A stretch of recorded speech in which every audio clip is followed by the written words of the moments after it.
বিসমিল্লাহির রহমানির রহিম। প্রিয় শিক্ষার্থীরা, কেমন আছো তোমরা? আশা করি সবাই ভালো আছো।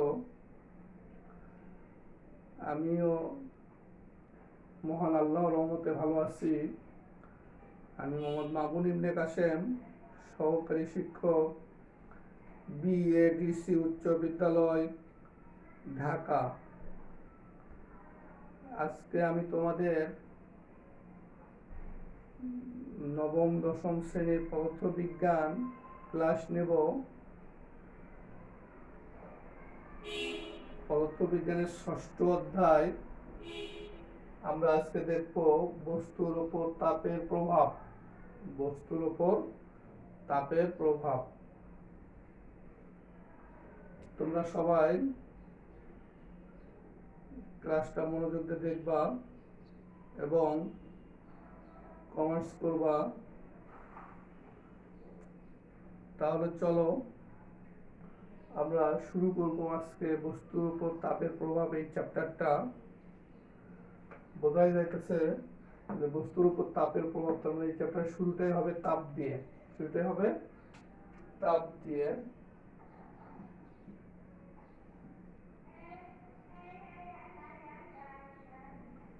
তাপ এক প্রকার শক্তি। আমরা জানি যে তাপ এক প্রকার শক্তি। তাপ আমরা নিচের ক্লাসে পড়েছি যে তাপ এক প্রকার শক্তি যা ঠান্ডা বা গরমের অনুভূতি যোগায়।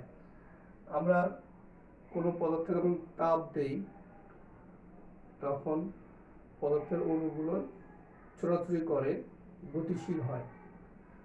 তো আমরা এই জন্য তাপের সংজ্ঞাটাই হয়ে দেব পদার্থের অণুগুলোর কম্পন বা গতির কারণে যে শক্তির সৃষ্টি হয় সেটাই হচ্ছে তাপ।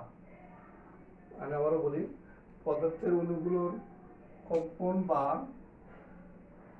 গতির কারণে যে শক্তির সৃষ্টি হয় সেটা হচ্ছে তাপ।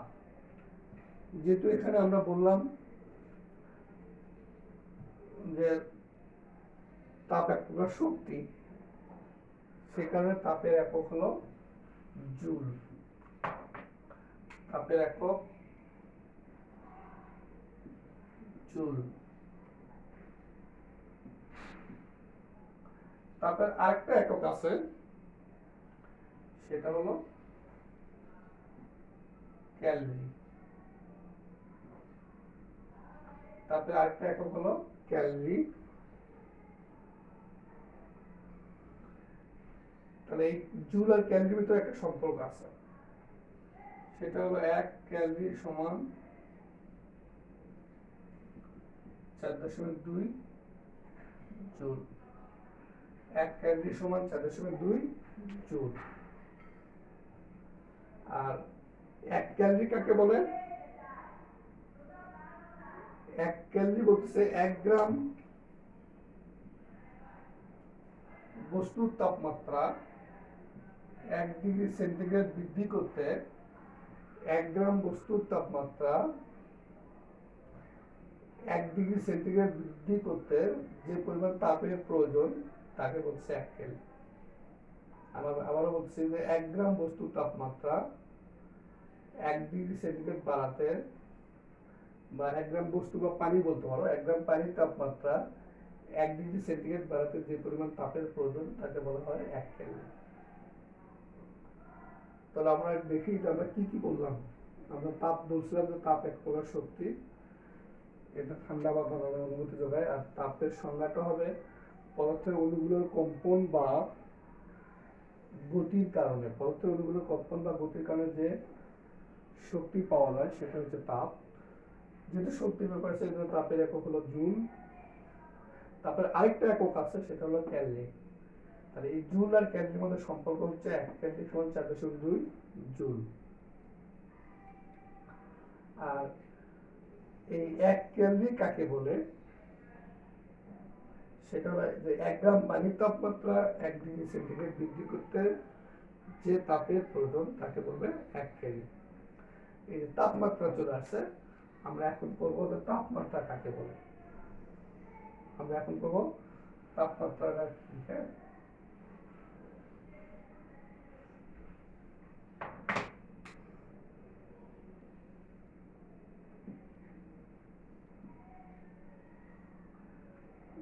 তাপমাত্রা হচ্ছে বস্তুর সেই তাপীয় অবস্থা, আর আবার বলছি যে তাপমাত্রা হচ্ছে বস্তুর সেই তাপীয় অবস্থা যা ঠিক করে যে কোনো বস্তু অপর একটা বস্তুর সংস্পর্শে এলে সেটা তাপ দেবে না তাপ নেবে। এই যে দুটা বস্তু, এই দুটোর একটা একটা যদি সংস্পর্শে আসে তাহলে কে তাপ দেবে আর কে নেবে এটা ঠিক করে হলো এই তাপমাত্রা। কিভাবে ঠিক করে? যার তাপমাত্রা বেশি সে তাপ, তাপমাত্রা যার বেশি সে তাপ দেয়, তাপমাত্রা যার কম তাকে। তাপমাত্রা যার বেশি, মানে যেমন এই বস্তুটা দেখতে বড় মনে হচ্ছে, এটা তাপ শক্তি বেশি, এটা তাপ শক্তি কম, কিন্তু এটার তাপমাত্রা যদি বেশি হয়, এটার তাপমাত্রা যদি কম হয়, তাহলে এরা দুইজন সংস্পর্শে আসলে এই যার তাপমাত্রা বেশি সে তাপ দেবে যার তাপমাত্রা কম তাকে। আমি একটা উদাহরণ চিত্র আঁকছি এখানে, দেখো। এই চিত্র থেকে আমরা বুঝতে পারবো যে আমরা এই চিত্রে দুটো পাত্র আছে, এই দুটো পাত্র এখানে ইয়ে করা আছে, সংযোগ করা আছে, বন্ধ করা আছে।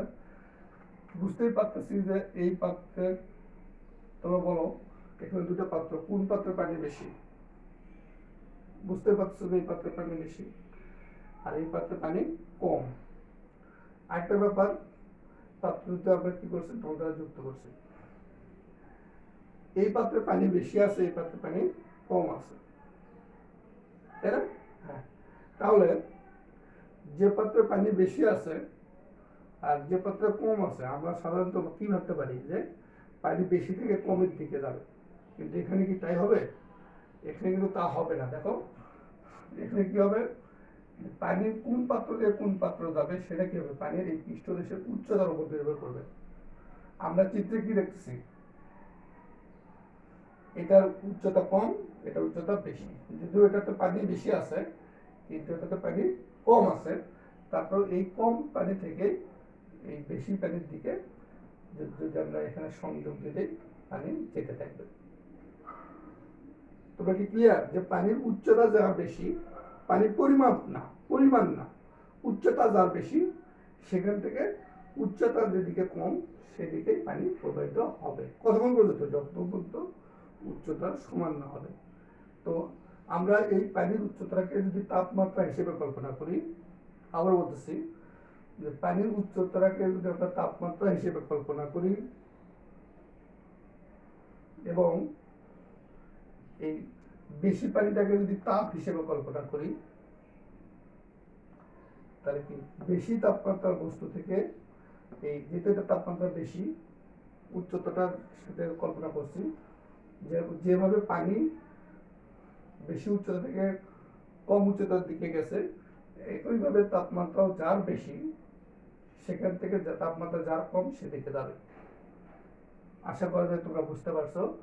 মানে তাপ কার বেশি আছে সেটা বড় কথা না, তাপ শক্তি কোন পদার্থের বেশি আছে সেটা না, যে পদার্থের তাপমাত্রা বেশি সেই পদার্থ থেকে তাপ, যে পদার্থের তাপ কম সেখানে যাবে। এবার তাপমাত্রার একক দেখবো আমরা সেলসিয়াস।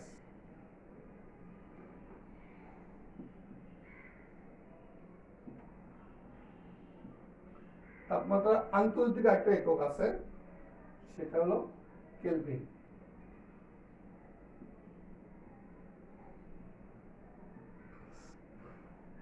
এখানেও এই দুটোর মধ্যে একটা সম্পর্ক আছে,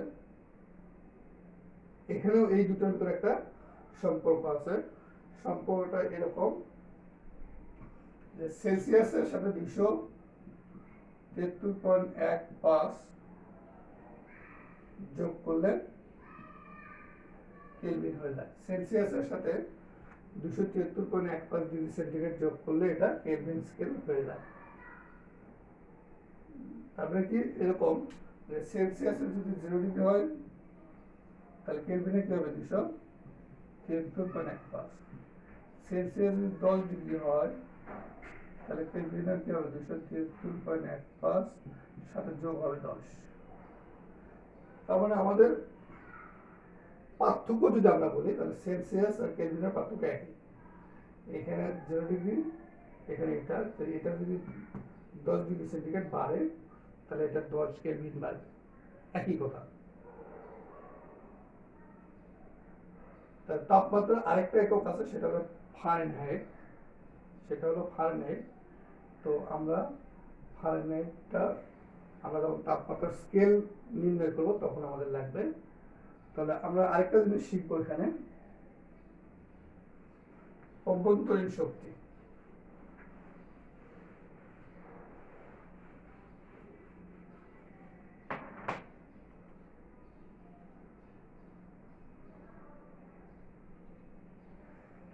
অভ্যন্তরীণ শক্তি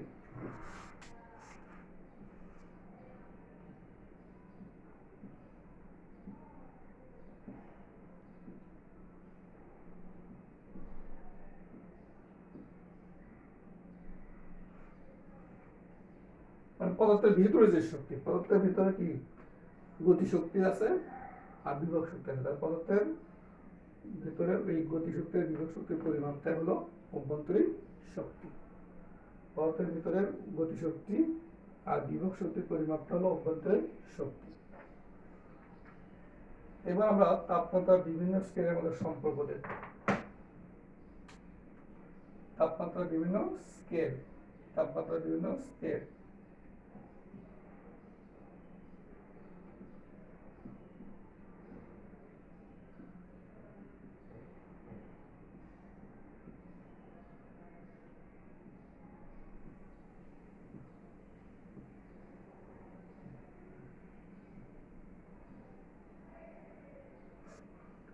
কি কি বলছিলাম আমরা?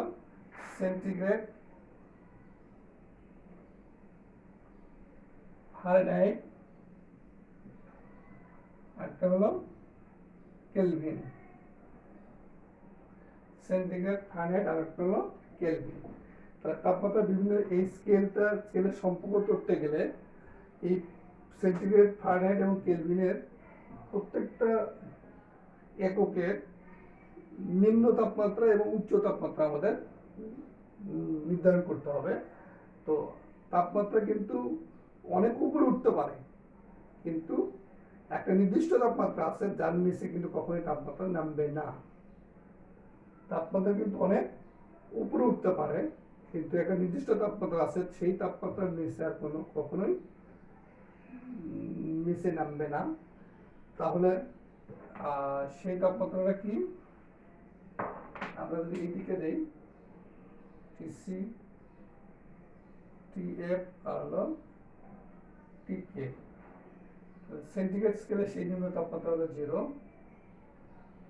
কেলভিন স্কেলে সেটা হলো 32, আর ফারেনহাইট স্কেলে সেটা হলো 32, আর কেলভিন স্কেলে সেটা হলো 100 ডিগ্রি, 273.1।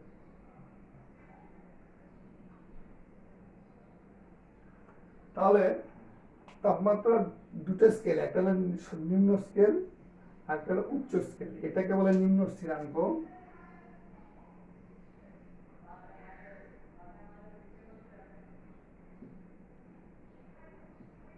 আরেকটা স্কেল ধরতে হবে আমাদের, সেটা হলো উচ্চ স্থিরাঙ্ক। আমি আবার একটু বলে নেই, মানে তাপমাত্রার বিভিন্ন স্কেল যদি আমরা সম্পর্ক বের করতে চাই তাহলে প্রত্যেকটা তাপমাত্রা দুটো স্থির তাপমাত্রা ধরে নিতে হবে।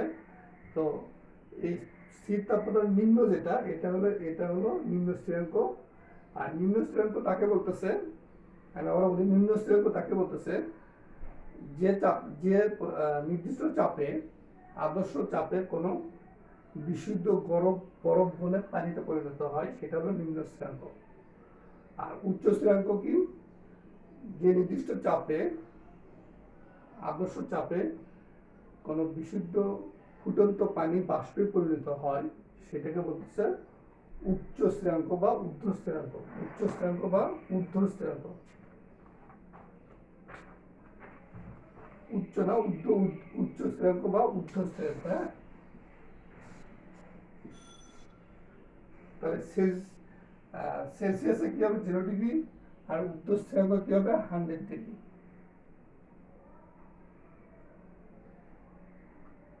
ফারেনহাইট হলো 32 ডিগ্রি ফারেনহাইট, আর ঊর্ধ্ব স্থিরাঙ্ক হলো 212 ডিগ্রি ফারেনহাইট। আর কেলভিন হলো 273.16 বা 273 লিখতে পারবো আমরা নিম্ন স্থিরাঙ্ক, আর ঊর্ধ্ব স্থিরাঙ্ক হলো 373.16। ঠিক আছে, এটা আমরা, হ্যাঁ, এইবার এই যে তাপমাত্রা দুটোর ব্যবধান, প্রত্যেকটা স্কেলের যে তাপমাত্রার ব্যবধান, প্রত্যেকটা স্কেলের যে তাপমাত্রার ব্যবধান, এটাকে বলতেছে মৌলিক ব্যবধান।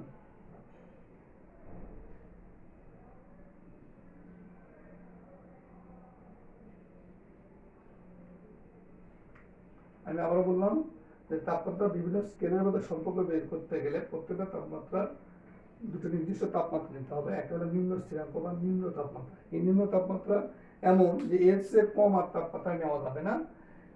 তো সেটা হলো কেলভিন স্কেল হলো 0 ডিগ্রি সেন্টিগ্রেড। তাহলে নিম্ন স্থিরাঙ্কটাকে কোন তাপমাত্রা নেব আমরা, যে নির্দিষ্ট চাপে কোনো বিশুদ্ধ বরফ বলে পানি হয়, সেইটা হলো নিম্ন স্থিরাঙ্ক। যেমন কেলভিন স্কেলে সেটা 0 ডিগ্রি সেন্টিগ্রেড, ফারেনহাইট স্কেলে 32, না সেন্টিগ্রেড স্কেলে 0 ডিগ্রি, ফারেনহাইট হলো 32 ডিগ্রি ফারেনহাইট, কেলভিন স্কেলে হলো 273.16। আর ঊর্ধ্ব স্থিরাঙ্ক বলতেছে যে নির্দিষ্ট চাপে কোনো বিশুদ্ধ ফুটন্ত পানি বাষ্পে পরিণত হয় তাকে বলা হয় ঊর্ধ্ব স্থিরাঙ্ক, যেটা সেন্টিগ্রেড স্কেলে হলো 100 ডিগ্রি সেন্টিগ্রেড, ফারেনহাইট স্কেলে হলো 212 ডিগ্রি ফারেনহাইট, আর কেলভিন স্কেলে 373.16 কেলভিন। এই যে ঊর্ধ্ব স্থিরাঙ্ক আর নিম্ন স্থিরাঙ্কের ব্যবধান, এটাকে বলতেছে মৌলিক ব্যবধান। তাহলে আমরা সম্পর্কটা কিভাবে করবো দেখো, এটা তো লিখছো তোমরা, তাই না? সম্পর্কটা আমরা করবো হলো,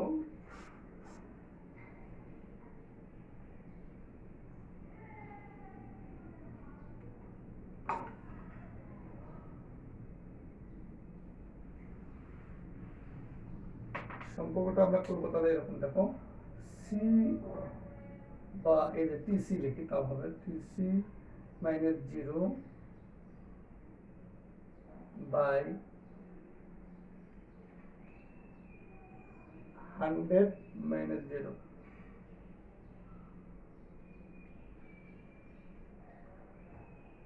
টিএফ মাইনাস 32 বাই 212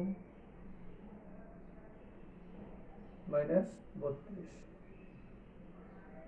টিকে কেলভিন স্কেল তাপমাত্রা মাইনাস হলো 273.16 বাই 373.16 মাইনাস 273.16।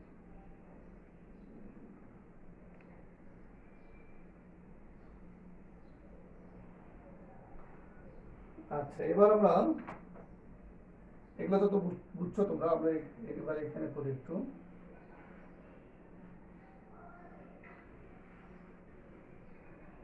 তাহলে এই টিসি মাইনাস 0 বাই 100 মাইনাস 0, তার মানে টিসি হচ্ছে হলো 100, টিএফ মাইনাস 32, 212 থেকে 32 বাদ দিলে 180 হয়, 212 থেকে 32 বাদ দিলে 180 হয়, এটা হলো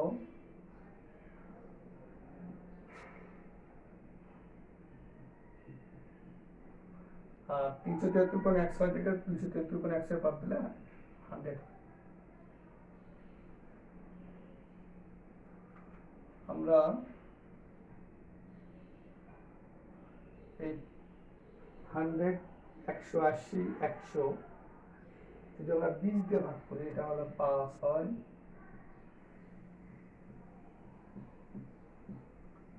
এটা হলো 20 দিয়ে ভাগ করলে 9 হয়,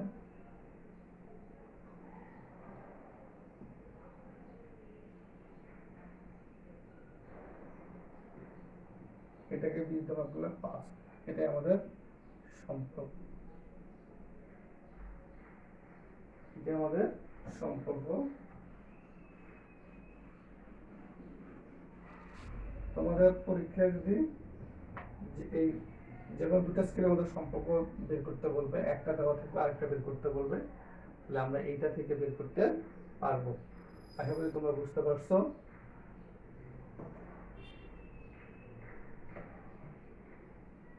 এবার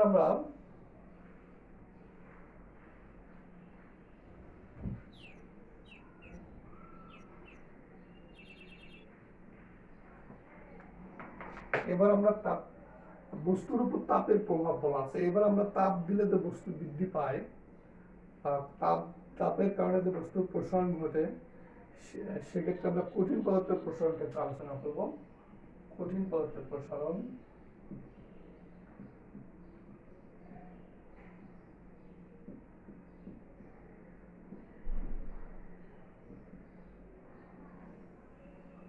কঠিন পদার্থের প্রসারণ। কঠিন পদার্থের প্রসারণ 3 ভাবে হতে পারে: দৈর্ঘ্য প্রসারণ, ক্ষেত্রফল প্রসারণ, আয়তন প্রসারণ। দৈর্ঘ্য প্রসারণ, ক্ষেত্রফল প্রসারণ, আয়তন প্রসারণ। দৈর্ঘ্য প্রসারণটা কি হবে দেখো,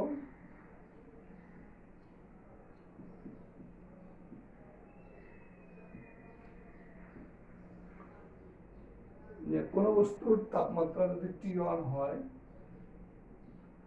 এবং T1 তাপমাত্রায় বস্তুর দৈর্ঘ্য যদি L1 হয়, কোনো বস্তুর তাপমাত্রা হলো T1 এবং T1 তাপমাত্রায় বস্তুর দৈর্ঘ্য হলো L1।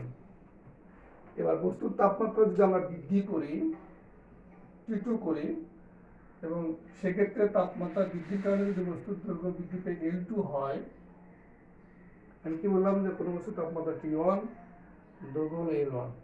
এবার বস্তুর তাপমাত্রা আমরা বৃদ্ধি করলাম, ওটা যদি T2 করি, তাহলে বস্তুর দৈর্ঘ্য যদি বৃদ্ধি পেয়ে L2 হয়, তাহলে ওই পদার্থের দৈর্ঘ্য প্রসারণ সহগ আলফা হবে হলো L2 minus L1 by L1 T2 minus T1।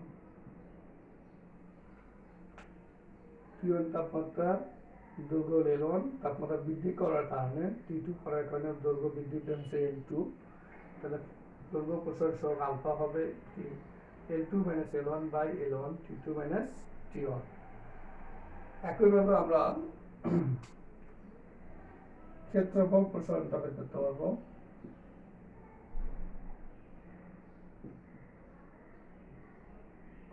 কারণ কি কোনো বস্তুর তাপমাত্রা T1 এবং তার ক্ষেত্রফল যদি A1 হয়, কোনো বস্তুর তাপমাত্রা T1 এবং তার ক্ষেত্রফল A1, এবার তাপমাত্রা বৃদ্ধির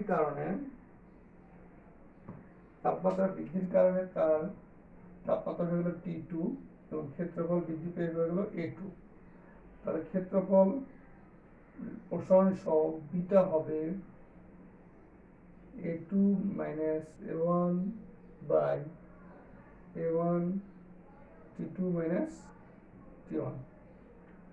কোন বস্তুর ক্ষেত্রফল প্রসারণ সহগ, ক্ষেত্রফল প্রসারণ, তাহলে কোন বস্তুর ক্ষেত্রফলের তাপমাত্রা যদি T1 হয় এবং ক্ষেত্রফল A1, এবার তাপমাত্রা বৃদ্ধি করে T2 করলে ক্ষেত্রফল যদি A2 হয়, তাহলে দৈর্ঘ্য ক্ষেত্রফল প্রসারণ সহগ বিটা হবে A2 minus A1 by A1 T2 minus T1।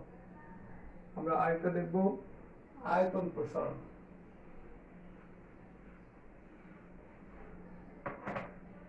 কি দেখব? আয়তন প্রসারণ।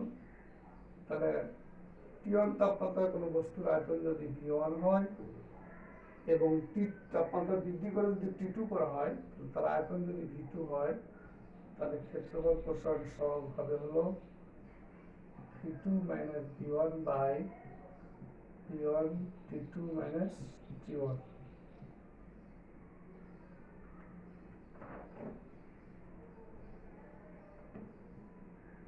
তাহলে আমরা এটাকে সাজায় লিখতে পারবো এইভাবে, দেখো v2 মাইনাস v1 সমান, এটাকে পাশে গুণ করে দেবো, তাহলে gamma gamma v1 t2 minus t1, অর্থাৎ v2 সমান v1 plus gamma v1 t2 minus t1। আমরা এটা ক্ষেত্রেও তাই লিখতে পারবো, দেখো a2 মাইনাস a1 সমান beta a1 t2 minus t1, অর্থাৎ a2 সমান লিখতে পারবো আমরা a1 plus beta a1 t2 minus t1। আর দুর্গা প্রসারণের ক্ষেত্রে লিখতে পারবো আমরা L2 সমান L1 plus alpha L1 T2 minus T1। তাহলে আমরা আজকে কি কি শিখলাম? তাপমাত্রা কাকে বলে, তাপ কাকে বলে, অভ্যন্তরীণ শক্তি, তাপমাত্রা বিভিন্ন স্কেল, সেলসিয়াস, ফারেনহাইট, কেলভিনের সম্পর্ক, তারপরে প্রসারণ, কঠিন পদার্থের প্রসারণের ক্ষেত্রে দৈর্ঘ্য প্রসারণ, ক্ষেত্রফল প্রসারণ, আয়তন প্রসারণ, আমরা এগুলো শিখলাম। আমরা আগামী দিন এই কঠিন পদার্থের যে দৈর্ঘ্য, প্রস্থ এবং আয়তন প্রসারণের মধ্যে যে একটা সম্পর্ক আছে সেটা আমরা বের করা শিখবো, এবং পরবর্তীতে বাকি যে জিনিসগুলো আছে সেগুলো শিখবো। আজকে এ পর্যন্তই, তোমরা ভালো থাকো, আসসালামু আলাইকুম।